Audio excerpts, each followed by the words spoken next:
नमस्कार, आप एचएस बिहार देख रहे हैं। मैं हूं अक्षय आनंद। भूमिहार ब्राह्मण एकता मंच से आरजेजेपी की राष्ट्रीय अध्यक्ष आशुतोष कुमार अब चुनाव में आने वाले हैं। तो चुनाव को लेकर के कैसी तैयारियां चल रही हैं, क्या रिस्पांस है, क्या स्ट्रैटेजी है आरजेजेपी की? आशुतोष, तैयारियां बहुत ज़ोर शोर से हैं और अन्य दलों की जो तैयारी है उससे कहीं अधिक प्रभावी तरीके से हम लोग तैयारी कर रहे हैं।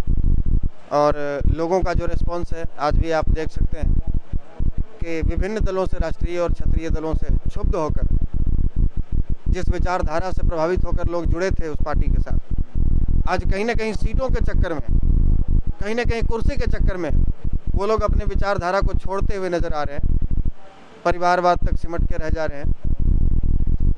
महज कुर्सी के लिए किसी के साथ भी जाने और गठबंधन करने को तैयार हैं। इससे क्षुब्ध होकर आज दर्जनों साथियों ने, नेताओं ने राष्ट्रीय जनजन पार्टी का दामन थामा है। तो आप इसी से समझ सकते हैं कि लोगों के बीच में पार्टी के प्रति किस प्रकार की आस्था बन रही है। इन सीटों को खासकर आरजेजेपी चिन्हित कर रही है चुनाव लड़ने के लिए।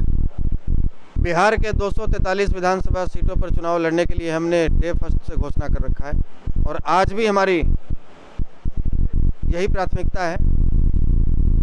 मगर समान विचारधारा वाले लोग जो बिहार में बदलाव चाहते हैं, जो बिहार में व्यवस्था परिवर्तन चाहते हैं, जो बिहार को इस बदहाली से मुक्त कराना चाहते हैं, उनके साथ यदि सम्मानजनक सीटों के साथ समझौता होता है तो हम समझौता करने को तैयार हैं, अन्यथा हम अकेले ही मैदान में कूदने को तैयार हैं। क्या ब्रह्मजन बहुल्य सीटों पर हम आरजेजेपी का बेटर परफॉर्मेंस देख सकते हैं?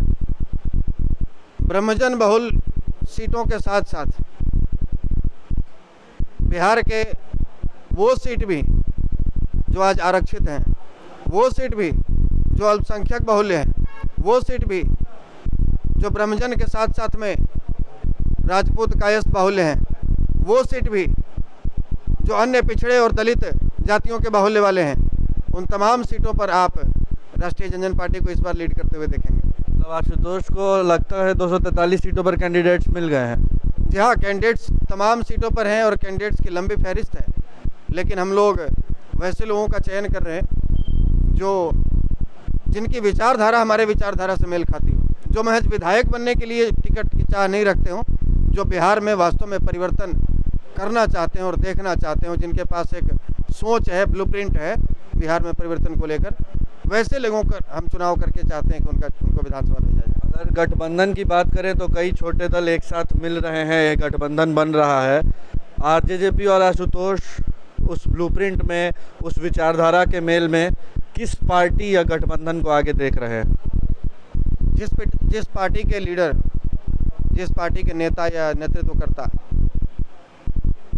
यदि हमारे साथ गठबंधन करने को तैयार होते हैं तो पहले उनकी विचारधारा को जानना जरूरी होगा और विचारधारा से यदि हम सहमत होंगे तो उनके साथ जाएंगे। राजनीति में कोई अस्थायी दोस्त या दुश्मन नहीं होता है। इस प्रकार की विचारधारा तो बिहार में केवल रोजगार सृजन को लेकर होनी चाहिए, बिहार में परिवर्तन को लेकर होनी चाहिए, शिक्षा व्यवस्था दुरुस्त करने को लेकर होनी चाहिए, स्वास्थ्य व्यवस्था दुरुस्त करने को लेकर होनी चाहिए और एक विकासवाद की विचारधारा होनी चाहिए, समरस समाज की स्थापना की विचारधारा होनी चाहिए। अगड़ा पिछड़ा हिंदू मुस्लिम के इस जंजाल से बिहार को बाहर निकालने वाली विचारधारा होनी चाहिए। उनके साथ हम समझौता। किसी से बातचीत हुई है? कुछ बातचीत कई पार्टियों से हुई है, कई गठबंधन और कई घटक दलों से भी हुई है, लेकिन अभी कुछ निश्चित नहीं किया जा सकता है। कल तक का समय हम और आपसे चाहेंगे।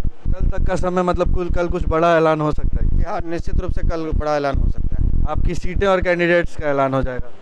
हाँ, सीटों का ऐलान होगा, कैंडिडेट्स का भी ऐलान होगा और यदि तमाम बातों पर सहमति बनी तो गठबंधन का भी ऐलान हो सकता है।